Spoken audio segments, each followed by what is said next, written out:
आमदार जितेंद्र आव्हाड आपल्यासोबत आहेत. आपण त्यांच्याशी बातचीत करतोय. सर, तुमच्या हातामध्ये एक कॉपी आहे आणि अर्बन नक्षल संदर्भात काही बिल आणलं जात आहे. काय नेमकं हे बिल आहे, काय सांगा? बिल नंबर 20 आहे. हां, हे गपचूप सभागृहात पारित करून घ्यायचा असा या सरकारचा उद्देश होता. हां, पण आमच्या हे लक्षात आल्यानंतर आम्ही हा विषय मांडला. ह्या बिल वाचल्यानंतर असं समजतं की महाराष्ट्रातल्या कुठल्याही माणसाला कधीही अटक केली जाऊ शकते. सरकारविरुद्ध बोलायचं नाही, कुठल्या घोषणा द्यायच्या नाहीत. हे काय आहे? महाराष्ट्राने मी विद्रोहाचा आवाज राहिला आहे.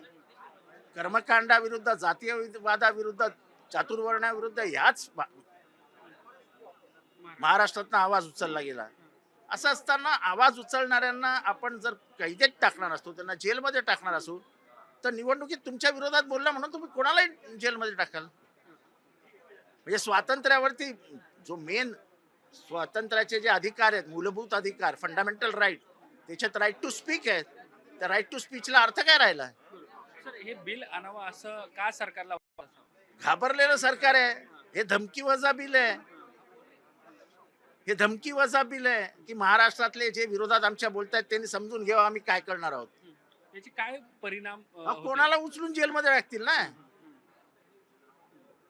असं आहे की दलित जे असतात, लेखक असतात, हे सामाजिक व्यवस्थेविरुद्ध बोलतच असतात. कारण का हजारो वर्ष त्यांनी सहन केलंय. त्यांच्या व्यथा ते मांडत असतात. त्या मांडत असताना तुम्ही त्यांना जेलमध्ये टाकणार का की व्यवस्थेविरुद्ध बोलतात म्हणून? सर, आता काय तुमची हेच नेमकी आम्ही भूमिका सांगतो असणार? की हे संविधानाविरुद्ध जे त्यांची भाष्य चालू आहेत ना, ती हीच आहेत. अर्बन नक्षल म्हणजे काय हो? अर्बन नक्षलचे म्हणजे समजा मुंबईचं उदाहरण घ्या, तर अर्बन नक्षलांचे अड्डे आहेत महाराष्ट्रामध्ये, उडवून टाका. मुंबईमध्ये उडवून टाका. पण ही अर्बन नक्षल ही टर्मच खोटी आहे. म्हणजे सुशिक्षित इंटेलेक्च्युअल्स जे आहेत, त्याचं जे इंटेलेक्च्युअल प्रॉपर्टी आहे, त्याला तुम्ही घाबरता काय? तो बोलतो, तो लिहितो, त्याचा समाज ऐकतो, त्याला घाबरता का तुम्ही?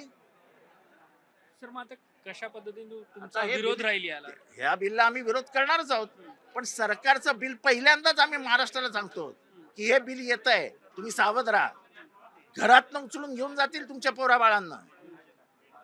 निवडणुका आहेत आगामी काळात, त्यामुळे निवडणुकीसाठी घाबरवणारं बिल आहे. म्हणजे माझ्यासारखा माणूस जो व्यवस्थेविरुद्ध कायम उभा राहतो, त्याला ते एका मिनिटात जेलचा रस्ता दाखवतील. पण सर, काही अशी उदाहरणं देखील समोर आलेली आहेत अर्बन नक्षलच्या संदर्भात, असं वारंवार म्हटलं जातं. UAPA हा खतरनाक कायदा आहे. तिथे ना जामीन ना तुमचं कोण ऐकतं, त्याच्यातला हा कायदा आहे.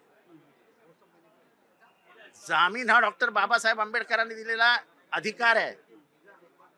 तोच जर तुमच्यावरनं काढून घेतला तर त्याला अर्थ काय? मग भरसडा जेलमध्येच. आणि म्हणून त्यांना जेल मोठे करायचे. विरोध राहील तुमचा. आमचा विरोध राहील. ठीक, धन्यवाद ही सगळी बातचीत केल्याबद्दल. बीड जर्नलिस्ट प्रतीक शाह, मी देवेंद्र कोलटकर, NDTV मराठी, मुंबई.